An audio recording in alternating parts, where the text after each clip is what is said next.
host, J. Loren Norris. And, you know, one of the things we love to do in this studio, in this conversation, is to ask that one most powerful question. And I'm going to ask both my guests that question, and they don't know it's coming. They don't know what the question is. It's going to be fun to actually hear their answers, like on the spot, impromptu. But you know what I really find fascinating is this idea of building relationship. Building relationship with people that you know from one pathway, and then you run into them somewhere else, and you're like, it's like I know you, but I don't know where I know you from. And I think if I ran into these two somewhere other than where I met them, we probably wouldn't have spent a whole lot of time talking, because we probably look at each other and went, yeah, you're a little different than me. Maybe a lot different than me. But given the context of where we met, in the sound booth, at church, and I think it was probably the first or second time that we met each other, we actually all went to lunch together with the worship pastor and had a great time and a great conversation, and realized there's a lot more in common than our appearances might lead you to believe. And that's why I invited him to be here. And I think you're going to have a lot of fun with this new family, new journey to faith, new believers, and a lot of past, a lot of history, a lot of wisdom gained along the way. And that's what we're going to talk about in this episode of Storypower TV. Help me welcome to the studio Hope and Dakota Tidwell. Thanks for being here. Appreciate it. Thank you, sir. Thanks for coming. Yes, sir. So here's my tough question. Same question I ask everybody. You ready? Mm-hmm. Who's going to answer first? I'll answer first. Okay. Who is Jesus to you? I'm still on that journey, I believe. Jesus to me definitely is above a lot of my decisions. I'm still learning who Jesus really is. I'm still listening to the stories in the Bible, and she tells me a lot about him. I would say he's my Lord and Savior, for sure. I know that part. I'm on that journey of learning the stories, the path that he walked. If that answers that That's question. a good answer. Who is Jesus to you? He's my only constant, like my best friend, my father, but number one, my only constant. Like when everybody else is gone, he remains. Okay, so follow-up question to that is always the same as well. Why should I care who Jesus is to you? Why should you care? Because I would say that's the biggest part in my growth. I couldn't be the person I am sitting here today without Jesus and God. There's no way. There's too much evidence that he's had his hands on me, and that's one thing that keeps me running back. Why should I care? I would say that's kind of like all of our connection. What brings us all together is like all of our testimonies and just kind of where we all been at. The same thing we have in common is Jesus. Very good. So we met because we were in the sound booth together, Mm-hmm. and you were talking about possibly being a backup sound guy. Yeah. And then I heard you say something very interesting, and you said, I play drums. And I went, Yeah. Excuse me, Pastor? Yeah, you need to know about this. Yeah. And I also remember our long conversation over lunch and talking about all the different things in the sound booth and the music and worship. And then I remember the day you tried out. Mm-hmm. And you were so nervous. I was. I was like, what are you scared about? Nervous is a downplay of what I really was. Why were you nervous? Because when I do things out of passion, I do it to excel expectation. If that makes sense. Mm-hmm.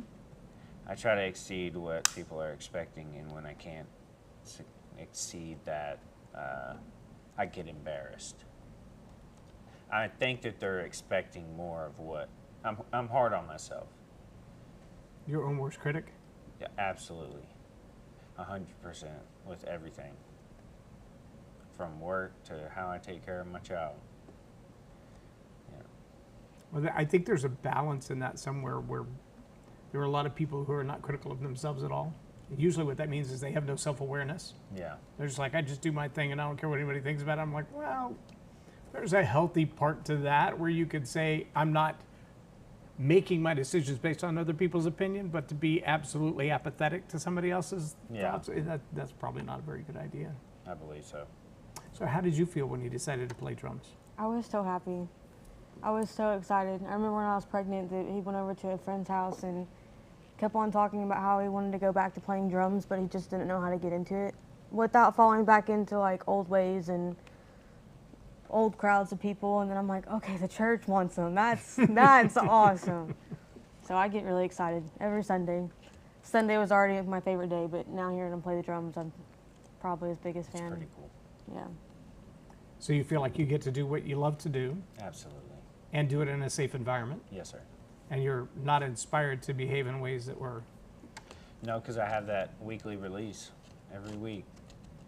I do nothing but listen to my church music, the playlist for that week, from Wednesday till Sunday. It's on repeat, and it's all I do. I surround myself with it.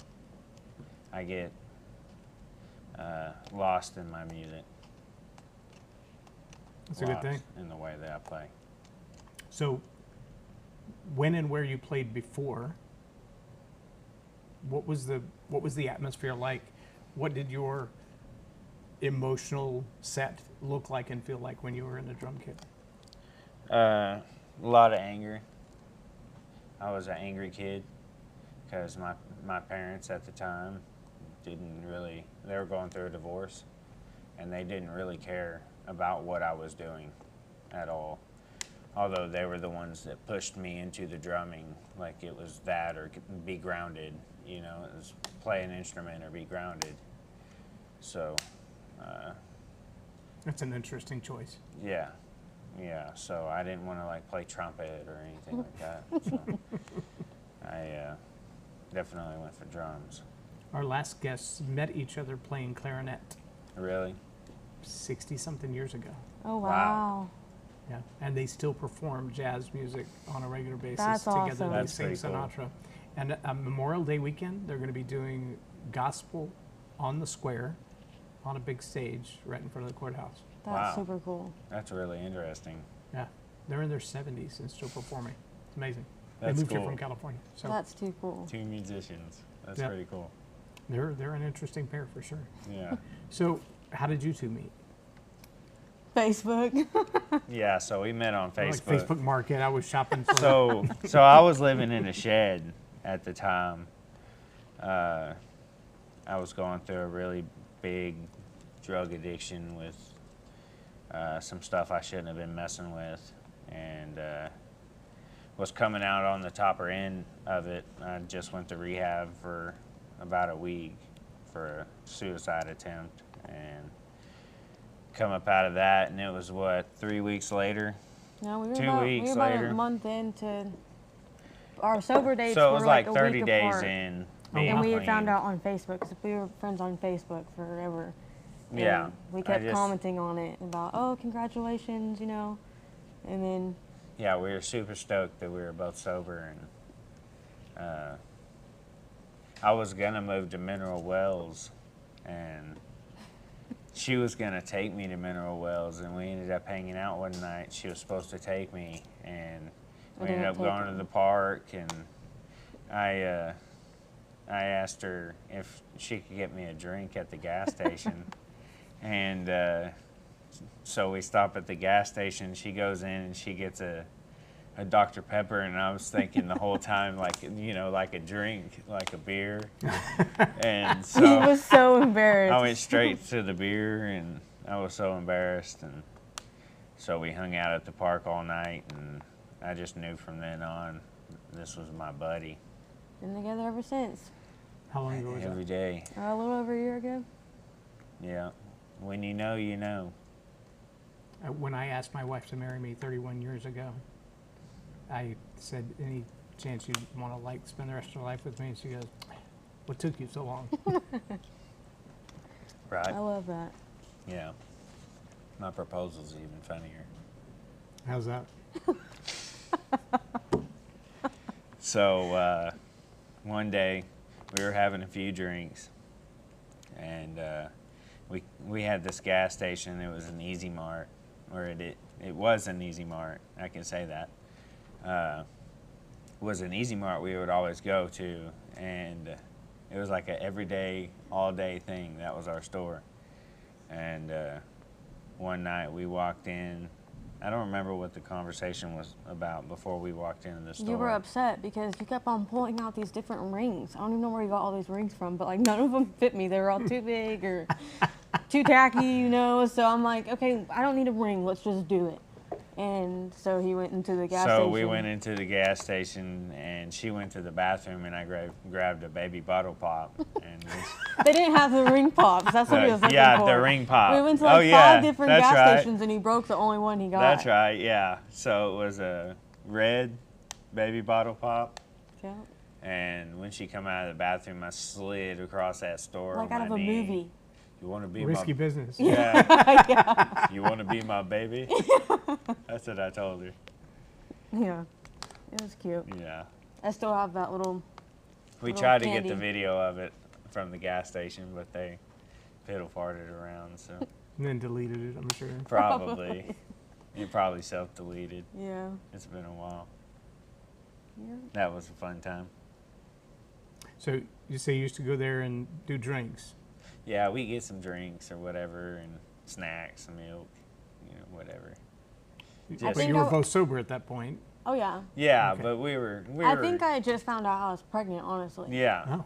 So, I mean, he would go for chocolate milk, anything I Just wanted, like whatever several we times a wanted. day. All the time. Yeah. Yeah. So what made you both get sober? I couldn't live the lifestyle anymore. I was living in a shed. If that's not demeaning enough. You wake up every day and you're living in a 12 by 12. Not even that, it's like 6 by 8. Whose shed was it? Not his. My little sister's dad's. It was in his backyard. Did he know you were there? Yeah, he knew I was there. I wasn't squatting or nothing. Yeah. I was just really bad on drugs, man. Really bad. How'd you get hooked on drugs? Man, that was a long time ago. I started using probably when I was about 15, 16.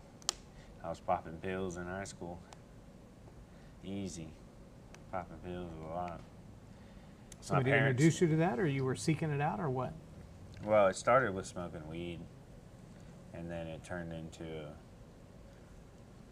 just trying to find something to get high off of, because I wasn't drinking at the time.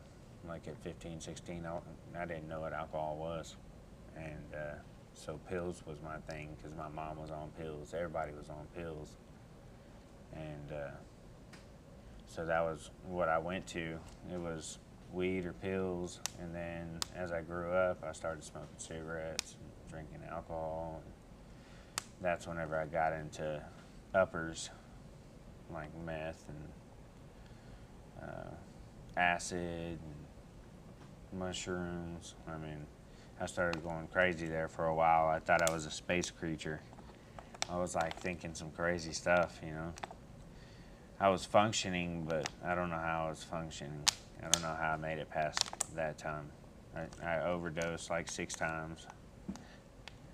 Yeah. Like nearly died? Yeah, I woke up in the hospital. Mom crying, sister calling crying. Sister showed up crying in Glen Rose one time.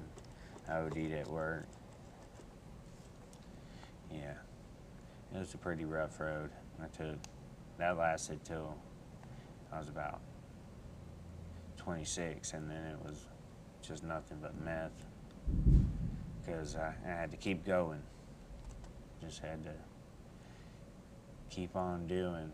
What were you afraid of finding when you came down? Feeling anything. I was afraid of feeling anything. What did you think you were going to feel? All the guilt,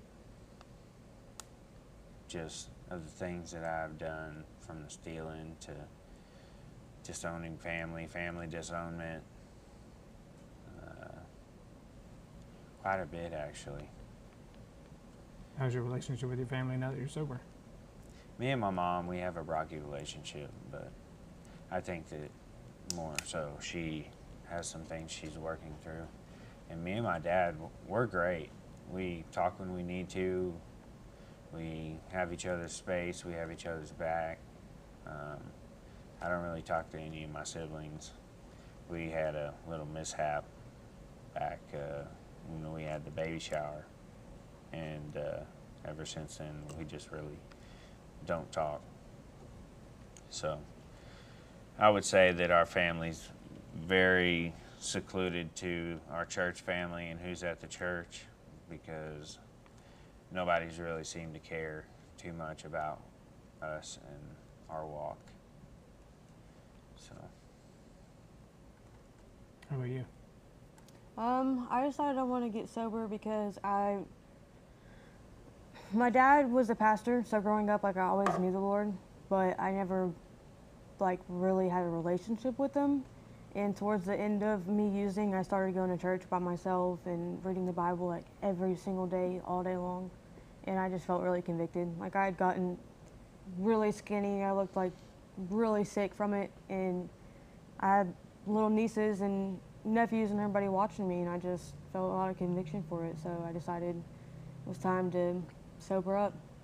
I've been doing it for too long. What got you started doing it in the first place? I think I was just lonely. I felt lonely. Like, I felt like I had nobody. So That was my problem too. I was really sad. My parents were divorced too. So, like, when they split up, that's really when I started trying to find drugs and do my own thing. It was a really rough divorce. Like, they had the kids, like, all in the middle of it, you know, How when we many were still siblings do you kids. I have an older brother and a little sister at the time. I now have a little brother too, but he wasn't born yet. So it was rough. I felt like I had to take on, like, the mommy role to my siblings because we didn't live with my mom, we lived with my dad. And he was just always working, trying to provide. So it was rough. But I think I really started using pretty heavy after my dad passed away, because he was, like, best friend. Always the one who believed in me, said that I would find my way back to the Lord, and would share Bible verses to me, just hoping that I would get sober, you know. So yeah, I just didn't want to let him down. That's, like, the number one thing he wanted before he passed away, was just for his kids to know the Lord and have a relationship. So I didn't want to. Did he get to see that? Not really. He got to see me sober for, like, a week, because I had gotten out of jail a week before he passed away. So I don't think he really got to. I know that he knew there was, like, potential in it. You know, he always told me that, but not where I am now. So I think that's he'd be what kind of proud eats me up a little bit. Yeah, I think he'd be proud now. I don't really listen to anything other than Christian music. I try and read my Bible. I pray with my kid, pray with my husband, pray over my husband. I used to not even pray, except for when I was in trouble or something, you know, but yeah, I think he'd be proud. So what's your hope for Asher now? I just want her to live better than I did. I want her to grow up in the church and have good examples around her and see healthy relationships, because I don't think I really saw many of those growing up. Even in my adult years, I don't think I really had any until we came to the church, to be honest. So just for her to have people that pour into her and her family, you know. Now, there's a lady that sits with you guys at church a lot. Mm-hmm. Is that your aunt? She's not my biological aunt. She was my mom's best friend, but they had a falling out over me, because Jody saw, like, kind of things that were going on between me and my mom, and she didn't feel like they were right to be happening, you know. So my mom made her pick. It was either going to be my mom or me, and Jody's like, I just choose the right thing, you know. Like, I'm not choosing anybody. So it's really unfortunate. So how's that relationship with your mom now? I think we're working on it.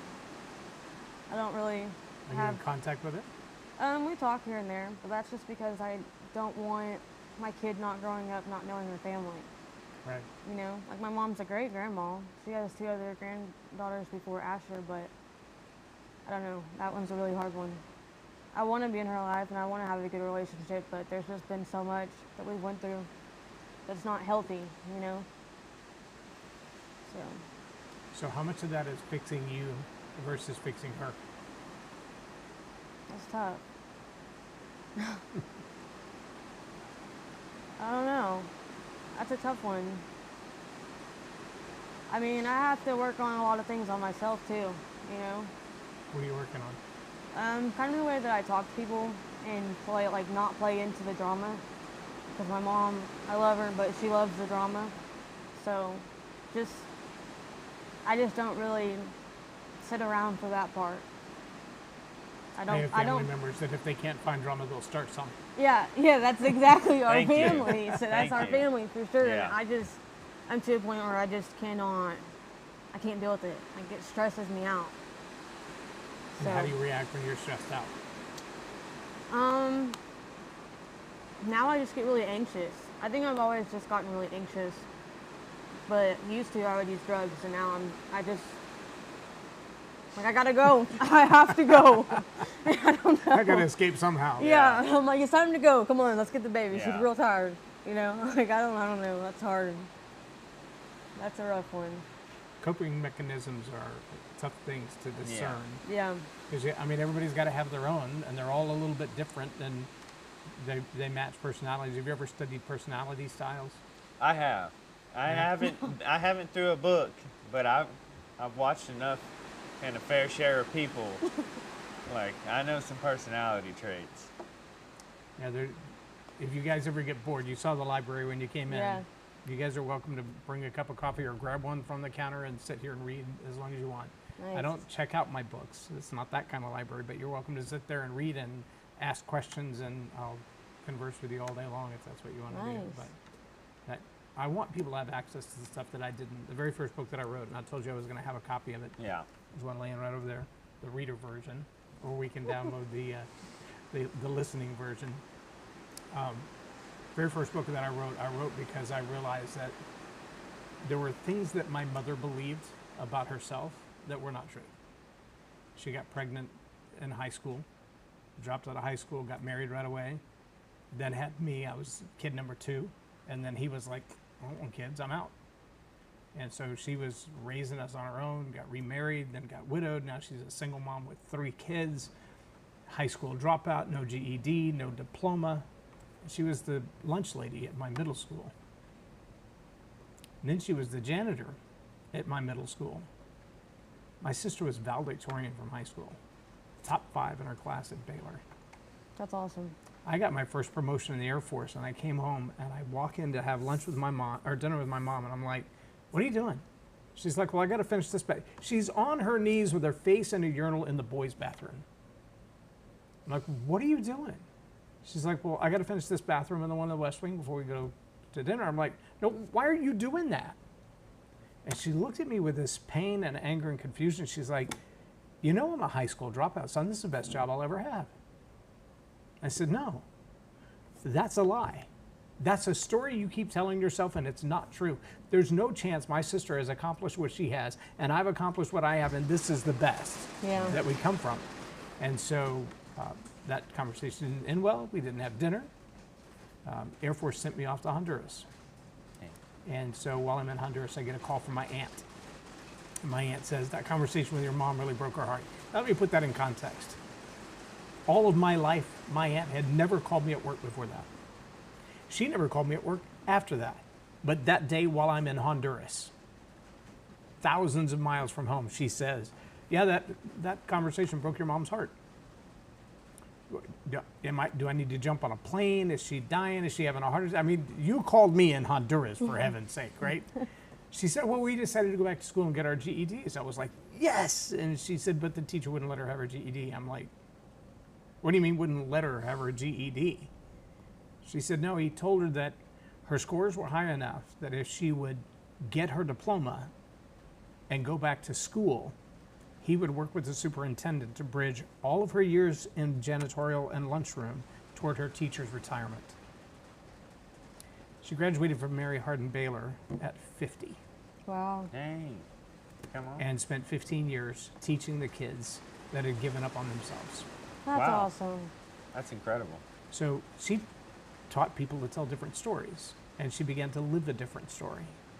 And so that's part of the reason that I do what I do. But when I wrote my first book, I realized I had less then, but I had a pretty extensive library. I mean, I was reading 300-page books by Dale Carnegie and John Maxwell, and I realized my mother is never going to read. If I gave her How to Win Friends and Influence People, she'd be like, thanks, but no. I'm not reading that. Like, but you got a college degree. And I realized that journey from scrubbing the urinals to going back to college, that starting over is hard. And not everybody's willing to do it. And most people don't have anybody to walk them through it. Yeah. And so when I realized the stories that I'd lived through were the things that I wish that my dad had been around to teach, but he didn't want to be around, that I wish my mom could teach, but she didn't know what they were. And so as I was learning those things in my life, I began to document them in stories. So my very first book, Live a More Excellent Life, it's less than 200 pages. It's 14 stories of journeys that I walked through, observations that I made, and I went, oh, why didn't somebody tell me that? I could have saved a whole lot of pain in my life, but nobody bothered to tell me that. And so that's the book that I'm going to give you before you leave today. But I think there's a lot to be said for understanding personality types, how we deal with conflict, what are the best leadership skills, how soon can we get them? I mean, I started studying John Maxwell when I was 22. How to Become a Person of Influence was the first book that I read from John Maxwell. But I also read Wild at Heart by John Eldredge and Bringing Up Boys by James Dobson. And I realized my mom was a great mom. She was a terrible dad. She tried, but she couldn't dad. I realized that there are things about being a man that only a man can demonstrate. Only a man can teach you. The best moms in the world don't know what it's like to experience manhood. And when John Eldredge said, when I connected my purpose with God, it changed my whole perspective. I don't know a man alive yet, of any age, that's read the first chapter of Wild at Heart and didn't cry his eyes out. I don't know one. But when I read James Dobson say, when that little boy turns 6 and he lets go of mom's apron string, his hand is immediately reaching for what does it mean to be a man? And I can tell you, I asked that question most of my life. What is a real man? I think I was 14 or 15 when I asked my uncle that question. And what is a real man? His answer, John Wayne. That's it. That's the best you got. I guess he could have said John Wick, right? But that's what it means to be a man. I'm like, well, what about all those other things, like being a gentleman and being courteous and being hopeful and being constant? No, wasn't there. There's no sign of that. I had no idea. Yeah, I sort of kind of experienced the same thing. I didn't really have, when my parents split up, I was the middle child, so I definitely got the worst end of it. I didn't get nothing after they split. And that was like whenever I started going to ninth grade and like things were starting to get more real for me. I didn't have any guidance at all. No boundaries. No boundaries. No limits. None. I think I was 15 when I got my first keys to the van. No driver's license, but I had a job. And so I'd get out of high school, I'd jump in the van and drive myself to work. And drive my sister around. I was driving, because I started baling hay in middle school and high school, I was driving all up and down the highways before I was old enough to even think about driver's ed. My sister is like, I don't want to drive yet. And I'm like, okay. So I drove my sister around. She was a year and a half older than me, and I drove her all over town. That's awesome. No curfew, no keys. I had keys to the house, keys to the van, no curfew at 14. Mm-hmm. I was a wild child. I was about the same. Yeah, same here. I didn't have the keys to the car. I didn't get my license. I was about 18, but would still sneak my dad's car and sneak in and out of the house. And yeah, he tried. He tried so hard, but he was a gullible man. He didn't want to believe that his kids were out being naughty. We used to break into the little phone boxes on the side of the road and steal all the zip ties out of them, because they had those big 24-inch zip ties, and we'd put them around our head and called ourselves the mosquitoes. Seriously? That's great. That's pretty funny. Yeah, we thought we were a gang. I remember I grew up in a town half the size of Granbury. I could see you doing that. Yeah. We were the mosquitoes. We were a lethal bunch.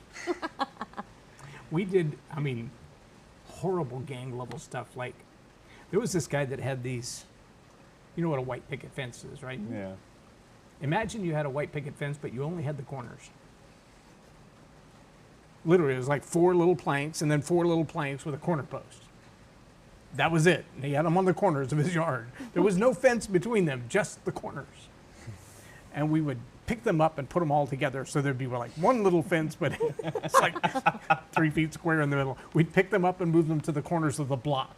So like 3 houses away, and there's one on that house and one way down there. Oh Then when he my put his God. house up for market for sale, we would move that sign to a different house every night. Take it for sale sign and move it across the street. We didn't realize that the person that lived right across the street from was our principal. That's Oh funny. no. That's funny. These were long before the days of Ring doorbells. We didn't get caught for stuff like Right. that. But I do remember, believe it was walking from the gym back to algebra. No, middle school. So it wasn't algebra, it was math class anyway. I passed the teachers, and they're just standing in the hallway chatting. And one of the teachers goes, I just got a phone call about buying my house, and my house is not even for sale. I was like, I don't know how that happened. That's so weird. That's pretty funny. We thought we'd just unplug the little things in the phone box and plug them into different. I pictured like the old Petticoat Junction where they unplug and Yeah. Yeah. I thought, well, I'll just do that right here. I have no idea what happened with other people's phones. I do know that they got weird phone calls about their house being for sale. It was like the I'm calling to talk about your extended car warranty. Yeah. I ain't even got a car. I'm living in a shed. Thank you for the warranty. Yeah. There you go. Been there. So, if you were to give advice to a 15-year-old today, Just don't follow your friends, man. Don't follow what they're doing. Don't do it. do what instead? I'd go to church more. I'd take church more serious. I'd say that's the only thing in my whole life that I've ever depended on that actually helped and continues to help. How does it impact your relationship to each other? I believe that's the centerfold of me and her. That's the whole reason why I fell for her, was her love for God. I loved it. Never seen anybody like that in my whole life. That's sweet. So, And why did you fall for him? Because he'd go get you chocolate milk in the middle of the day? No, I just saw all the potential in him. Nobody had ever treated me with as much respect and love as he has. You know, he had all the qualities that my dad always told me to look for him in. Besides, he, you know, I had to work on the going to church thing, but we got there and we did it. That was the only thing he was lacking, but we yeah. eventually got there. So how big was your heart the first day he stepped into the drums? Oh my goodness. I don't think I can describe that. He was just so happy, and that made me happy because it's really hard for him to be happy, and it means something, you know. I've only seen that a handful of times where he's like truly in his element, and it made me really happy for him. He needed something like that to kind of keep him going That outlet, that expression, Yeah. that connection. in the right space, you know, around the right people that would pour into him and kind of guide him. He needed that. So I was really proud. I still tell him every morning on Sunday how proud I am. I'm like, you were the best drummer ever. Yeah, right. To me, you are. Thank you. I enjoy it. Really proud of him. He's came a long way. So what do you think is next for the two of you? I don't know. Just try to make it through the year right now. Wait until she gets a little older, and then we might go travel. But What do you mean by that? I used to work paper mill shutdowns, and that's just good money. It's good money while it's there. We don't know yet, but That's not my idea. I'm like, we have a church family. We're not leaving. I don't know. Wherever God puts us is where we're going. that's the plan, really. So if he sends us off, then we'll go off. But until then, I think we're right where we're supposed to be. I don't really know what the next plan for us is. Just raising our baby. We're just know? trying to sit and listen. That's the key. It really is. And it's hard. It is. I recently had an interview with a guy who was 82, Oh. and his great-grandson sitting right next to him. And his great-grandson told me that he had OD'd on CBD gummies because of his anxiety. Dang. And he said, I was in my room and I started hearing voices. And he said, it wasn't long before I felt like that voice was God saying, you're going to preach the gospel. That's Wow. awesome. And he said, I went downstairs. And Grandpa told me first, he's like, he came down the stairs and said, Papa, God called me to preach the gospel. And I looked at him and thought, really? That's perfect. See, the key is that Papa started playing piano when he was 3. At 14, he started traveling the world playing organ for great revival outpourings. He was playing in front of crowds of 600 when he was 14 years old, and then started traveling all over the world at 16.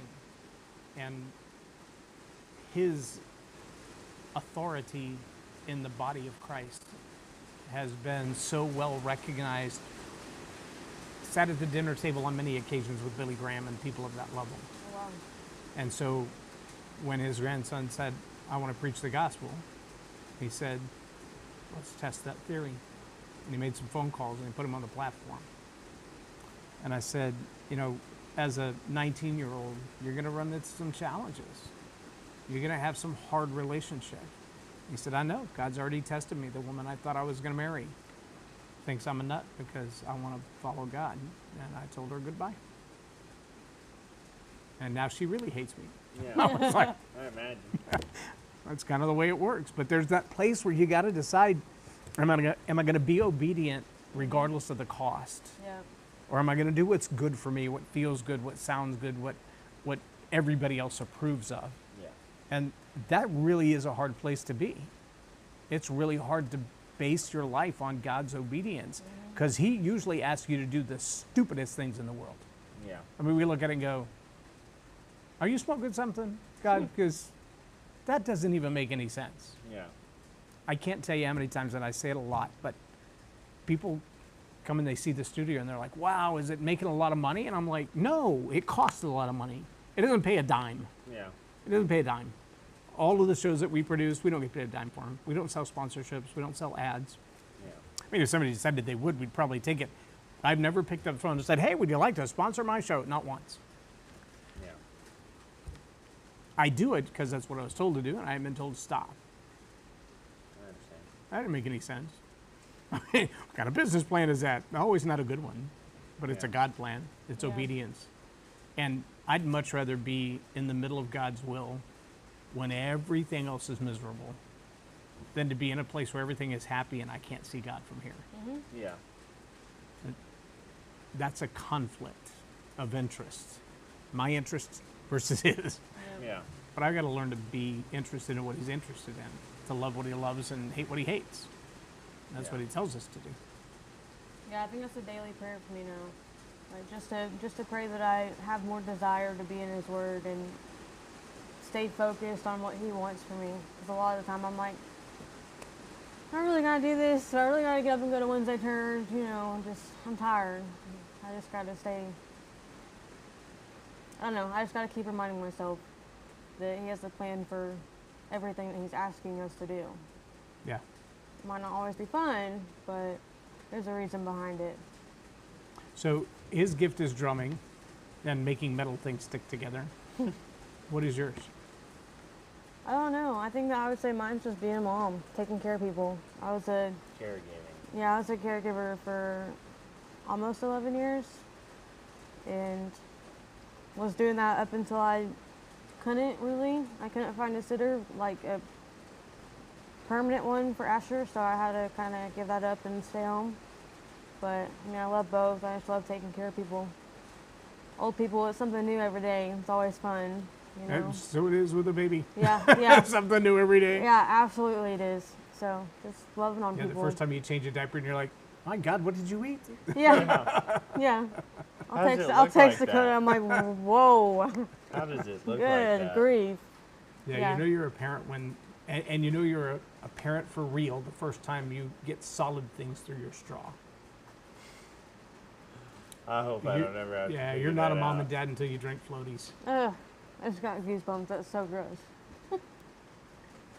That just doesn't sound very good. When my daughter was 2, every time my elbow would bend, her mouth would open. It didn't matter what I was eating. Pizza, salad. She could be all the way over there, and then my elbow's bent, and she's like, I'm like, this is my food. That's great. But I remember going to a Pizza Hut one time, and I grabbed my drink, and I was talking to Karen and looking at Karen. It was like a milkshake or something. It didn't want to come through the straw, and I get this big old chunk of pizza dough. It hits the roof of my mouth, and I'm like, what the heck is that? Oh. And then I look over, and she's just grinning and reaching for my cup again. I'm like, oh, okay, I'm a real parent now. I get it. Yeah. It's for Drinking real. floaties. Yeah, that's when you know you're a real parent. That just sounds gross. You ready for some floaties, babe? You forget that I had 2 younger siblings. Jackie had- used to do that a lot. I had 2 younger and 2 older. Yeah. I remember the first time it really dawned on me, and it took me a while for it to sink into my head. We were at a place called Holly Lake up in Hawkins, Texas. Holly Lake is part of the Silverleaf Resort family. And we'd been waiting to get there for months, waiting for the reservation, all this kind of stuff. And we stayed in a cabin that was like right down the road from Zig Ziglar. His actual home was. And so, real excited to be there. We go out for the afternoon to the pool. We sit down at the edge of the pool. I'm in the water. My daughter's next to, both girls are next to me. And mom's sitting on the edge with the newest baby. And he throws up. And it's all headed right for the water. And it was like slow motion. Like, right, you see him explode, and then she dives to catch it all with their bare hands to keep it out of the pool and on the deck to save the day. Because, once the kid throws up in the pool, they have to close it and clean it all, right? Yeah. And she dove and caught it all and kept it out of the pool. That's a super mom. And I was like, Wow. that's impressive. Not That's just something that she you would pull off. that you just got there Not and with did throw that, up, but that you you- were willing to do that, because that is above and beyond. That's the extra mile. Yeah. I thought that was pretty impressive. But it took me another 12 to 15 years before I realized my addiction wasn't alcohol, it was porn. Yeah. So I've never been high in my life, never been drunk in my life, never been intoxicated in any altered state of consciousness besides filled with the Spirit. But porn was my thing. And the second thing when I got past the porn was work. There was a season that I had 5 jobs. Wow. I would leave the house at 6 in the morning. I would work all day. I would leave that job and go straight to Albertsons or E. Fratelli's and either work at the cash register or deliver pizzas. Then I worked on weekends, and then I did sales on top of that. I was never home. And when I got promoted at Verizon, I was traveling. There were times that I'd take the job and I'd be 3 weeks out of state. When my kids were between the ages of 2 and 8, she was a stay-at-home mom. She was a homeschool mom. She was a very busy mom. But I don't know how she did that. And I didn't realize that until I was left at home with my first granddaughter. And I went from, oh, she's cute, I'll just put her in the bassinet and go back to work. I was self-employed at the time, not a big deal, right? And then she got mobile. And I'd be on the phone and I'd love, Where'd you go? how did you even get up there, right? Yeah. Where's the baby? It was like, where's Yeah. Waldo, 24/7. It Yeah. never stopped. And the minute she became mobile, I was just like crazy trying to keep up there. And I thought to myself, between that and diaper changes, how do you get anything done? Yeah. And that's when it dawned on me that there was a season that my wife was homeschooling the oldest child and had 3 of them either in diapers or like just potty trained That's crazy.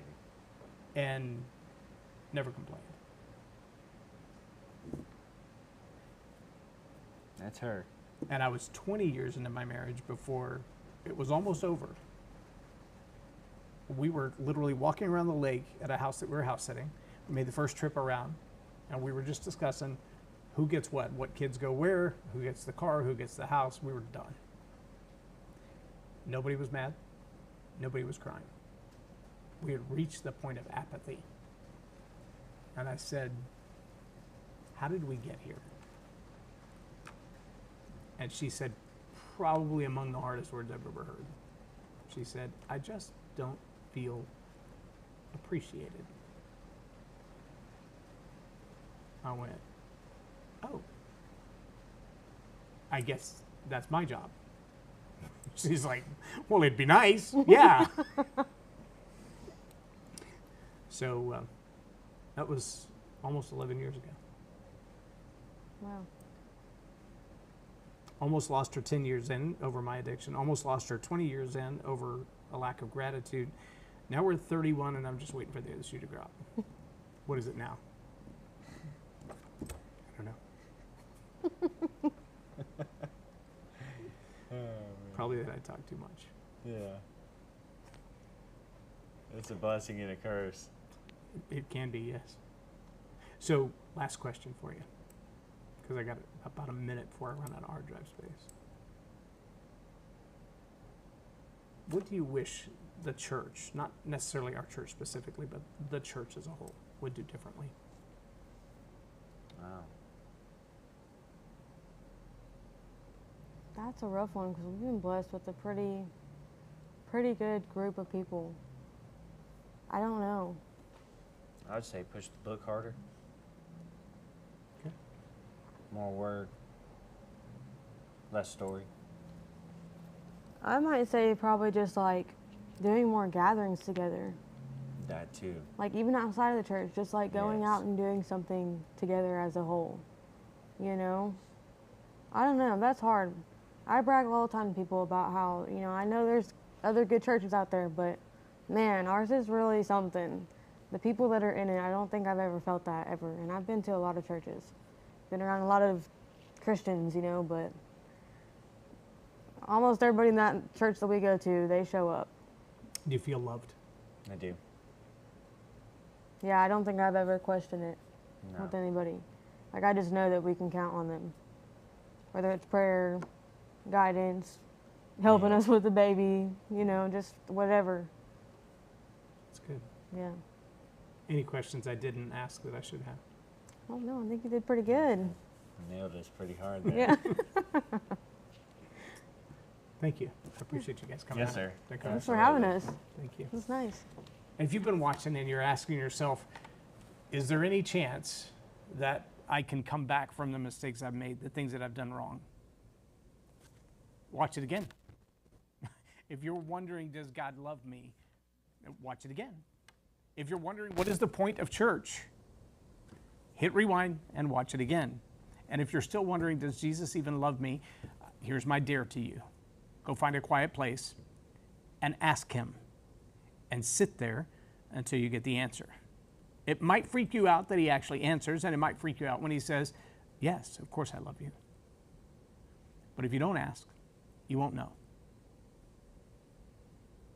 I'm Loren Norris with Storypower TV for Tell It Like It Is.